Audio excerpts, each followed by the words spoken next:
Hello, hello mga Hello po. kapuso. Yun. Hello, welcome from the movie. Huling ulan sa Tagaraw.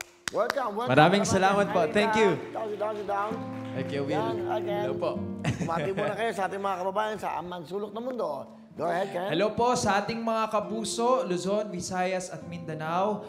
Sana po lahat po kayo ay nasa maayos na kalagayan. Lalong-lalo na po ang mga tao po ngayon na nasalanta ng bagyo. Nakikiramay po kami sa bawat pamilya po na nawalan ng mahal sa buhay. Sana po lahat po kayo ay nasa maayos na kalagayan ngayon. Ayan, ang ganda naman ng sinabi niya, mahirap panuhan. Pero hello po sa lahat na nanonood ngayon ng... oo, kaya ko to. Pero alam niyo naman na kahit na maraming trahedya nangyayari ngayon, syempre nandito lagi si Kuya Will at ang Wawawin para naman magbigay saya sa inyong mga tahanan. At kaya rin po kami bumisita dito, Kuya Will. Alam ko na malungkot yung mga nangyayari ngayon, pero gusto po natin bigyan yung mga kapuso natin ng kahit papano ngayong Pasko, mapaligaya natin sila. Yes, kahit of course. konti. Oo. Anyway, part kayo nito no? Itong festival na to. Yes, po. Alam mo ba, ang hirap pumasok dyan. At buti, Sobra. Congratulations. Maraming You're part salamat of this po. Metro Thank Film you. Festival this coming December 25. Yes, po, Kuya Will. Ilang entries na ano? Ilang 8. entry? Magic 8 po Magic yung 8 ang tawag nila. tinatawag dito. Hindi, it's okay, no? Ano ba yung mga pelikulang yan? Ano ba yan? Iba-ibang mga istorya, no? Yes po, may ito pong Magic 8, Ang title nyo ay, Huling Ulan sa Tag-Araw. sino nag-isip niyan? Si Direk Louie Ignacio. This is directed by him and produced by Heaven's Best Entertainment. Galing yung huling Ulan ulan. sa Huling Ulan sa Tag-Araw. Tag-Araw. And then yung kantang yung sino gumawa? Louie Ignacio Si din. Louie Siya Ignacio din po. nagsulat. Direk Louie Ang Ignacio. title niyan ay, yun mismo. Umulan man o umaraw. Oo, yun naman. Umulan man o umaraw. Ang Opo. ganda nung Ano kanta. story? niya. Ano ba ang story nito?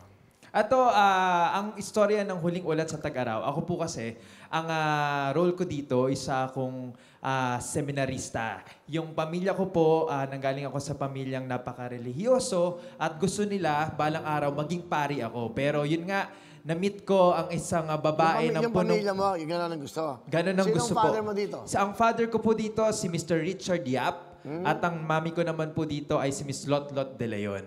Okay. And then, gusto ka nila maging pare. Gusto nila ako maging pare, Kuya Will. And yun ang pangarap ng mga magulang ko para sa akin. Pero, na-meet ko nga Ang si... una ko kwento yan, ang una kwento. Ikaw Ayan. naman, ano naman ang role mo? Hindi, para maganda, Na-excite di ba? lang po ako. Oo.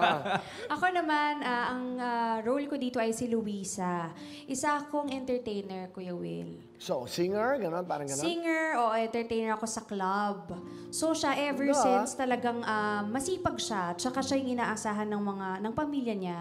Marami siyang pinapaaral, marami siyang binubuhay. So para sa kanya, hindi pwede magkasakit, hindi pwedeng mabakante. Kasi pag nangyari yon, merong hindi makakakain, may Sa mapapalaya pamilya na, sa... which is very conservative dahil ang gusto ng pamilya mo, magpari ka naman. Pari ako. So, saan naman kayo nag-meet? Yung ano yan? Nag-meet kami sa isang club. Yun na nga.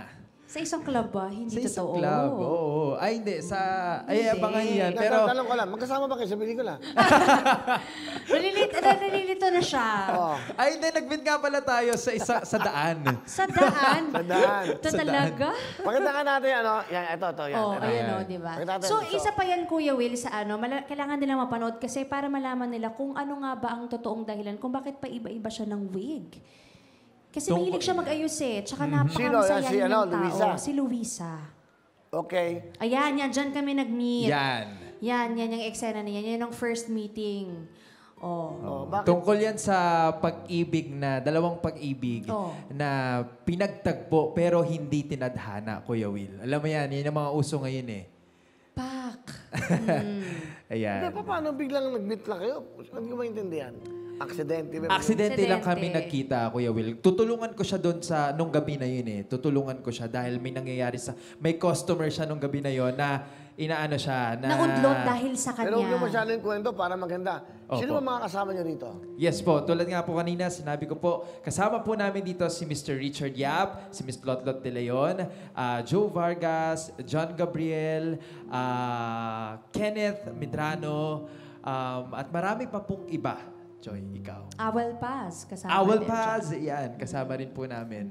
And this is produced by Heaven's Best Entertainment. Nako, sana po suportahan niyo po ang unang first movie po namin to ni Rita. Yung teleserye nyo rito, ano yung unang-una nyo? My May Special Special Tatay Tatay. yun. As Aubrey at si Boyet.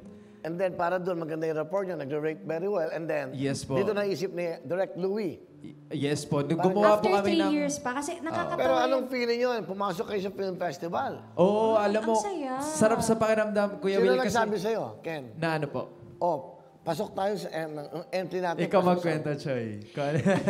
Hindi kasi una talaga nagsimula niyan sa pantry lang ng GMA. Nag-usap lang kami ni Direk Louie. Tapos nagulat kami na, tinawagan kami, ay, talaga gawin natin itong pelikula na to agad-agad. That was last year pa. Almost 2 years na namin tong na-shoot, kuya. Tapos, syempre, nung na-shoot namin, hindi namin alam saan ba to mapapalabas ba to? Saan namin to mapapalabas? Kasi pandemic eh. Nag-pandemic. Oo.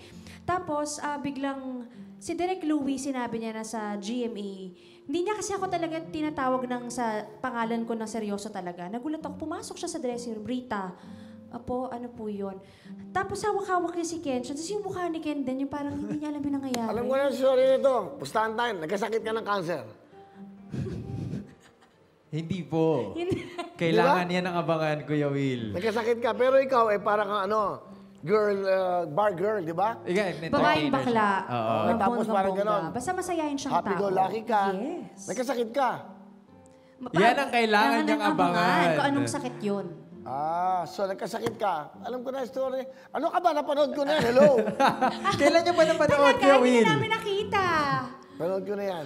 Hindi nyo ba pinanood? Hindi. Nag-text si Tita Christopher Min. Ah. Ang ganda daw ng pelikula. Na maraming Ang ganda daw ng salamat. pelikula. Salamat. Thank you. Very Thank touching. you. Ay, nag-text siya. Tita Maganda yung Christy. pelikula yan. Ang Christopher galing na Min, yung thank acting you po. niya dala yan. That's Salamat right. po. So, anong challenge dito sa'yo? Anong lesson dito sa pelikulang to? Dapat may lesson eh. Ngayon, dapat bawat pinapalabas, may natututunan ka in life. Tama. Totoo yun. Challenge for me kasi, honestly, nahirapan ako kay Aubrey kasi si Aubrey Pokpok, kilala siya, pambansang Pokpok, di ba? Ano ba yung pokpok? Ha? Si Pokpok- Aubrey. Carpintero? Hindi po. Entertainer sa Kasi isang carpintero, club. ano ba, pokpok yan? Oo. Hindi nga. Huwag niyo naman sabihin yung word na pokpok. I would say na, alam mo kasi, siyempre dapat maingat din tayo sa salitang yan. Kasi, dapat iniintindi mo yung sitwasyon ng mga kanyang taong yan ang ginagawa. Totoo po. Bakit? Actually, Kuya Will, nag-iisip kami, actually pati yung production, ano ba talaga ang tamang salita para Yeah. dito? Walang direct translation dun Hindi sa siguro dapat salitang sinasabi yun. pokpok, call girl, o chip na babae. Dahil lahat ng ito may dahilan. Yes. Parang ginagawa mo yan dahil may kailangan kang buhayin. Totoo po. Dahil may mga kailangan ka eh. Yes po. Mahirap ang na magulang mo, may sakit, minsan, di ba, nabebenta mo yung sarili mo. May dahilan kung bakit nila Siguro nagagawa yan. maganda, Rita, etong role na to, yan eh. Ano yung, dapat anong pwede mong sabihin na dapat hindi minamata, hindi minamaliit yung ganyang klaseng tao? Yes, yun na nga dun po ko nahihirapan kasi honestly, si Aubrey, mahirap na po siyang i-portray, di ba? Kasi, syempre, yung mga babaeng kagaya niya, yan yung mga madaling na judge eh. And dahil dun sa show na yon, in all fairness to GMA, thank you so much for doing that show kasi talagang minulat niya ang mata lahat ng Pilipino na tao din sila. May rason kung bakit nila ginagawa yon. Meron sila mga pamilya na kailangang buhayin at wala silang choice. Kundi yun lang yung kaya nila. Pero hindi ibig sabihin nun, masamang tao sila. At dito nahirapan pa ako kasi kailangan walang makitang Aubrey eh. Kailangan walang bakas dapat ng Aubrey. So dun po ako nahirapan dito kay Luisa. Kasi medyo may pagka-similarities sila. So medyo nahirapan ako doon. Pero dahil sa tulong ni Direk Louie Ignacio, napakahusay niya. And very generous, kumbaga bilang direktor. Talagang hinahayaan niya kami na makipag-collaborate. And naging maganda siya, surprisingly, kahit ako po, very charming nung napanood namin yung preview namin. Very charming si Luisa. And in fairness naman, hindi siya si Aubrey. Si Luisa siya talaga. Ikaw naman, ano ang challenge sa'yo dito? Ako, Kuya Will, ang natutunan ko dito sa pelikula na to, ang pag-ibig pala parang gera. Love is like a war. It's easy to begin, but it's really hard to stop. Oo. Yun yung tumatak Ganun sa ba ang akin. gera? Ang gera kasi, Kuya Will, di ba, madaling umpisahan pero mahirap tapusin. Pero ang alam ko sa pag-ibig, pag nagmamahal ka, ang gera sa gabi lang. Ibang pag-ibig ata yun, Pag kuya. umuwi ka ng madaling araw, ginigera ka ng asawa, Asawa mo. Pero, Tama. so ano ikaw, personally, anong mapag-aaralan ng lahat dito sa pelikulang ito? Yes, ang lesson dito sa pelikula na to, ako personally, ang role ko dito ay seminarista at ang love ko dito ay nasa Panginoon. Pero ang hirap pala talaga kapag mamimili ka, dito sa pelikula ipapakita namin kasi ano ba yung pipiliin mong love? Yung love ba sa isang special na tao o yung love mo kay Lord?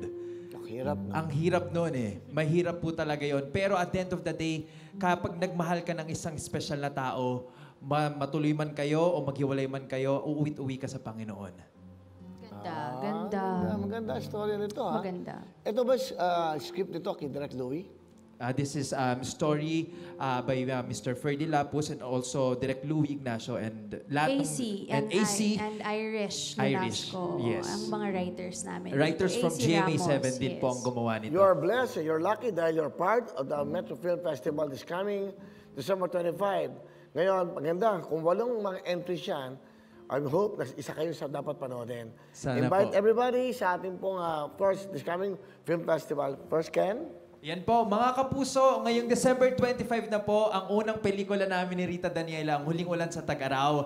Kung gusto nyo pong umiyak, o kaya humalakhak, tumawa, ma-inspire, kiligin, halong-halong emosyon na po nandito sa pelikula na to. Sana po, panoorin po ninyo ang Huling Ulan sa Tag-Araw. Malapit na malapit na. Yes, kasama din po namin dito si Miss Lotlot De Leon, Richard Yap, Joe Vargas, at marami pang iba. Mga kapuso, itong pelikula na ito ay matututunan nyo na piliin nyo pa rin kung saan yung magiging masaya.